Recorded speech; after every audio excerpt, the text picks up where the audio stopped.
accounting for put options. Okay, so here are our givens. So we know that we bought an investment for 100,000, so we're going to debit investments for 100K, and since we bought it with cash, we're gonna credit cash for 100K. And make sure you're keeping track. So this is our balance sheet of 100K for inventory, and then we have option. We're gonna debit our put option for 50K, and then since we're paying that in cash, that's another 50K credited. So your option is now at worth 50K. So now, since we're still in year 1 is that, and then at 12/31, you notice the market price goes down from 100 to 20, which means that we lost $80 on our investment, which means that our investment is actually credited by 80K. And because of that, that makes an unrealized holding loss affected by in the net income by 80K.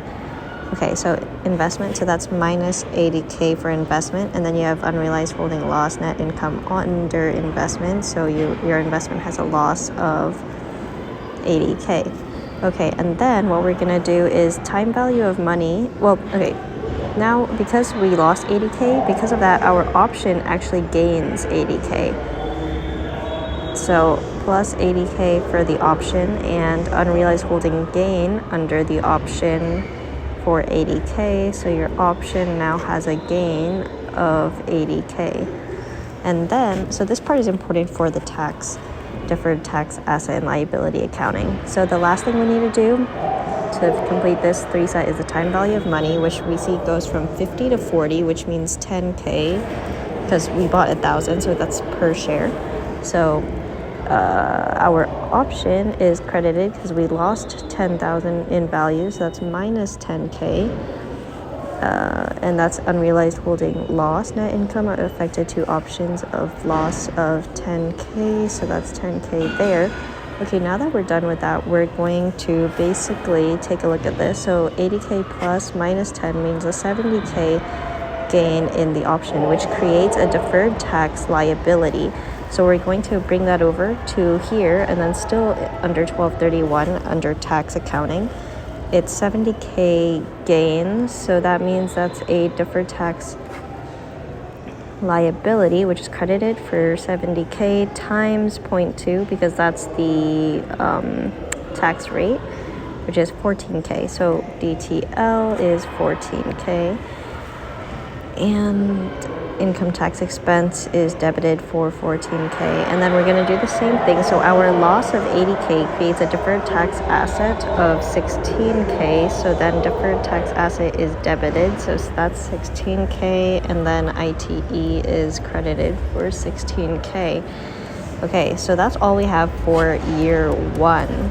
Now moving on to year 2. Year 2, we need to do that again. So 20 to 20, the market price stays the same, so no difference in the first two. But then we notice that 40, so 40K down in the option. So option is down 40K. So then minus 40K there. And then unrealized holding loss net income 40K. So then option is another thing, loss of 40K. Okay, so with that, because that we need to do the tax, right? So holding loss usually creates a deferred tax asset. However, we already have a deferred tax liability of 14K there.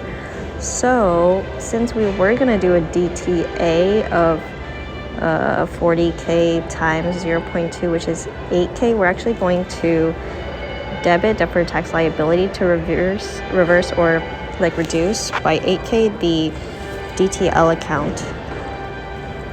Okay, so now so now our remaining balance of DTL is 6K, right? Okay, and we still have a deferred tax asset account of, well, 16K.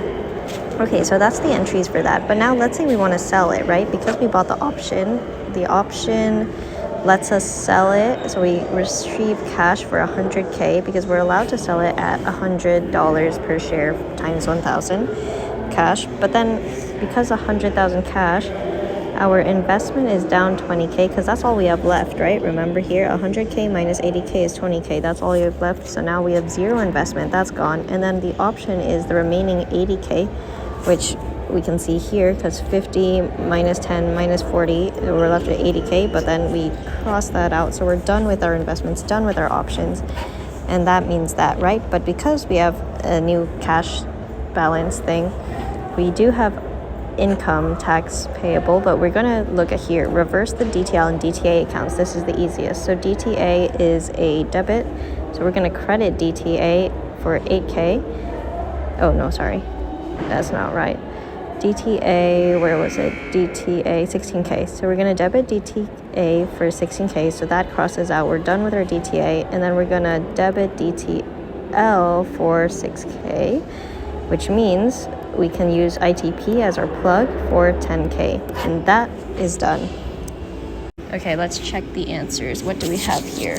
So, investment 100K, yes. Cash 100K, put option 50, yep, 50. 80K, 80K. So DTA for 16K, yep, 16K. Put option 80K, unrealized holding loss 10K, yep. ITE 14K, yep, see, all that is correct. Now moving on to this part for year 2 where they sell it, we have 40K unrealized holding loss, yep, option, yep, 8K for DTL, yes, ITE, DTL, yep.